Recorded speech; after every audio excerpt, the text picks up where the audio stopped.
इन 14 महीने में मुझे सही तरह अंदाज़ा हुआ है कि यहाँ तो बेचारा कमज़ोर पिस जाता है, यहाँ तो जो हमारा इंसाफ का निज़ाम है उस बेचारा उसको तो वो बिल्कुल नहाता है, उसको माशरा बिल्कुल उसकी हिफाजत नहीं करता। मैं अपनी पार्टी को भी कहता हूँ कि जो अब हमारे से गुजर रही है, हमारे घरों में घुस घुस के, रिश्तेदारों के बच्चों को उठा के ले जाते हैं, औरतों को तंग बदतमीजी करते हैं, कईयों की जगह औरतें भी उठाई हैं, उनसे बदतमीजी की है, सेफ लूट लिए हैं, घर लूट लिए हैं, घर तोड़ दिए हैं, बिजनेसेस बंद कर दिए हैं।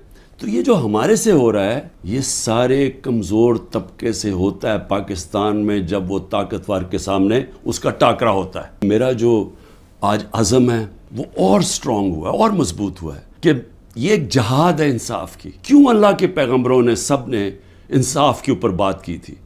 क्योंकि ये इंसानों को आज़ाद करता है, हमारे लोग ग़ुलाम हैं। हकीकी आज़ादी इसलिए है। तफ्तीश क्या थी जी कि 9 मई को बहुत बड़ी साजिश हुई और आप मुझे पूछ रहे हैं कि आप साजिश का हिस्सा थे। मैंने उनको कहा साजिश हुई, इसमें कोई शक नहीं, वो साजिश थी, लेकिन साजिश से फ़ायदा किसको हुआ और नुकसान किसको हुआ? अगर साजिश से हमें फ़ायदा होता तो तभी आप कहते ना कि हमने साजिश की है। ये सारे जो आज ऊपर बैठे हुए हैं इनको फ़ायदा हुआ है, और इनको फ़ायदा किसने करवाया? मुल्क की इस्टेब्लिशमेंट ने, और इन्होंने कामयाबी से इस्टेब्लिशमेंट को इस्तेमाल किया, और इन्होंने उस इस्टेब्लिशमेंट को उनके साथ मिल के साजिश की। ये साजिश कभी ना होती जब ये दोनों मिल के ना करते, और बहुत बड़ी साजिश हमारे से नहीं हुई, पाकिस्तान से हुई है। पहले से ही तैयारी थी कि जो भी रद्द अमल आएगा वो पहले से तैयार बैठे थे कि इन्होंने ये बिल्डिंग चलानी है। और मैं इंशाल्लाह जिस दिन इंडिपेंडेंट इन्वेस्टिगेशन हुई मैं साबित करूंगा। अस्करी टावर्स का एक गवाह है, और कोई पता नहीं वो वीगो डाला वहां पहुंच जाए और उसको उठा के ले जाए। उसकी पूरी रिकॉर्डिंग है कि वहां क्या हुआ था। वो कोई तहरीक इंसाफ नहीं थी जब अस्करी टावर चलाया गया। और क्या आज आईजी पंजाब जो दंदनाता फिर रहा है, क्या इससे किसी ने नहीं पूछ रहा कि वहां से 2 घंटे लग रहे हैं, वो लोग आ रहे हैं और या प्रोटेस्ट करने के लिए? किसी ने नहीं पूछना उससे कि जनाब आपकी पुलिस किधर थी? सारी जगह तो टेयर गैसिंग कर रहे थे, सारी जगह तो खड़ी थी, इधर क्यों नहीं गई? और किधर गया वो सीसीटीवी कैमरा? क्यों नहीं उसकी फुटेज आई सबके सामने? क्यों नहीं इंडिपेंडेंट इंक्वायरी हुई? कोर कमांडर घर की साजिश थी, और इंशाल्लाह ये साजिश आएगी सामने।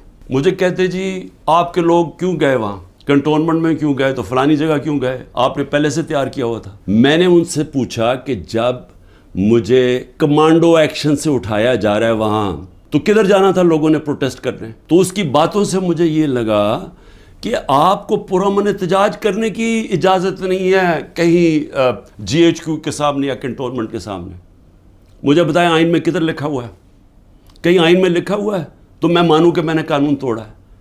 आइन में लिखा हुआ है कि आपका हक है, हर पाकिस्तानी का हक है कि जब नाइंसाफ़ी हो, समझे, नाइंसाफ़ी के ख़िलाफ़ आप प्रोटेस्ट कर सकते हैं पुरअमन तौर पे। इसका मतलब कि आपने कहा है कि अगर वो कानून तोड़ें भी तो वो कानून से ऊपर हैं। आप, ये मतलब हो गया ना इसका। मेरे ऊपर एक केस क्या है कि मैंने मुल्क से गद्दारी की। मुल्क से क्या गद्दारी की कि जनरल फैसल नसीर को मैंने कह दिया डर्टी हैरी, और मैंने उसको कहा कि ये ज़िम्मेदार है मेरे कत्ल का करने की कोशिश पे। उसको कहा जी आपने मुल्क से गद्दारी कर दी, इसको मुल्क से गद्दारी कह रहे हैं।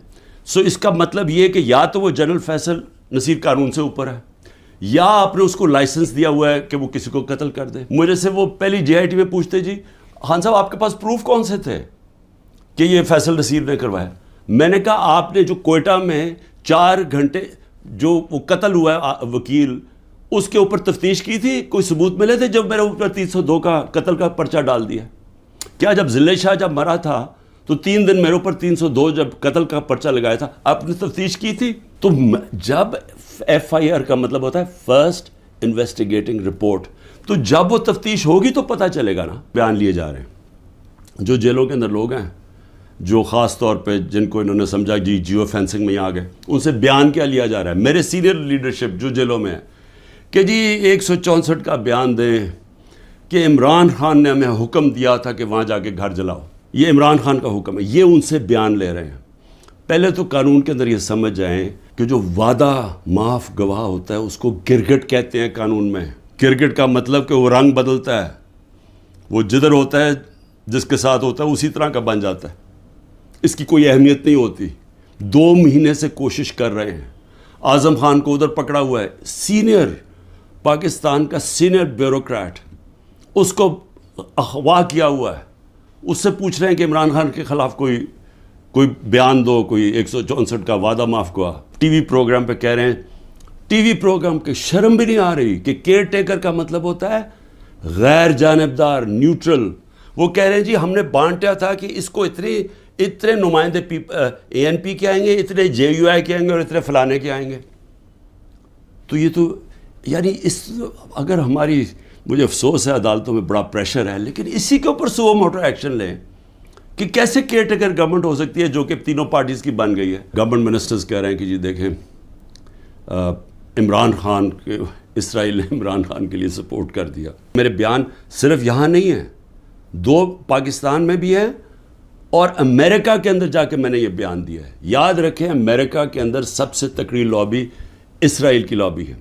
امریکہ کے اندر سننے کے میں نے بیان کیا دیا, اور پاکستان میں بھی جو پرائم منسٹر ہوتے ہوئے. امریکہ میں میری بیان کی کیا اہمیت ہے, کیونکہ یہ جو 2 ہیں نا, نواز شریف اور زرداری یا ان کے بچے, میں چیلنج کرتا ہوں کہ یہ جا کے امریکہ کیا پاکستان میں بیان دے دیں ان کے خلاف, لیکن امریکہ میں جا کے دیں. ان کی اتنی جرت نہیں تھی کہ جب امریکہ نے اور ہندوستان نے مل کے موڈی کے دورے پہ امریکہ جب جوائنٹ سٹیٹمنٹ دی اور انہوں نے کہا کہ پاکستان کا نام لیا, بائیلیٹرل ٹاکس میں پاکستان کا نام آتا ہے کہ جی پاکستان کراس بارڈر ٹیررزم کر رہی ہے اور پاکستان کو بند کرنی چاہیے.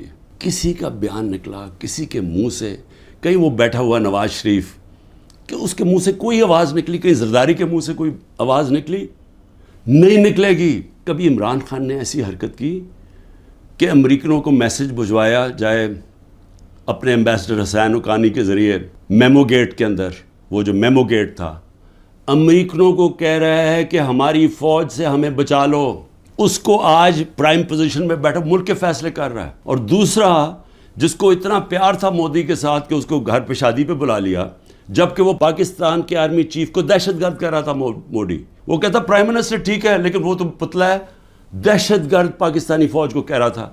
ڈان لیگز کے اندر کیا ہوا, وہی کہہ رہا تھا نا کہ ہم تو بے بس ہیں جناب, ہماری فوج دہشت گردی کر رہی ہے. وہ لوگ آج ملک کے فیصلے کریں اور وہ باہر بیٹھ کے اپنے بڑے بڑے محلات کے اندر, اربوں روپے کی پراپرٹیز کے اندر وہ بیٹھ کے جناب وہاں فیصلے کریں کہ جی ملک میں کیا ہوگا, ملک میں الیکشن کب ہوگا, وہ فیصلے کریں.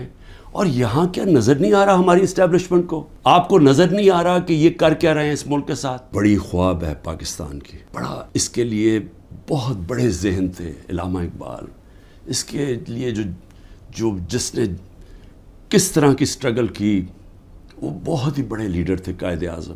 یہ ہمیں بدترین غلامی کی طرف جو لے کے جایا جا رہا ہے, نہ کوئی انسانیت رہے گی, نہ کوئی حقوق ہے, جو مرضی چاہے کریں, کوئی قانون توڑیں, چوروں کو اوپر بٹھا دو. جو فورن پالیسی ایسی ہے کہ ہم ساری دنیا میں ذلیل ہو رہے ہیں آج. میں بھی ہر قربانی کے لیے تیار ہوں اس ملک کی آزادی کے لیے, اور میں آپ سب کو کہہ رہا ہوں کہ آپ کو تیار ہونا پڑے گا قربانی کے لیے, کیونکہ آزادی گھر میں بیٹھ کے نہیں ملتی. زنجیریں گرتی نہیں ہیں, توڑنی پڑتی ہیں, جد و جہد کرنی پڑتی ہے.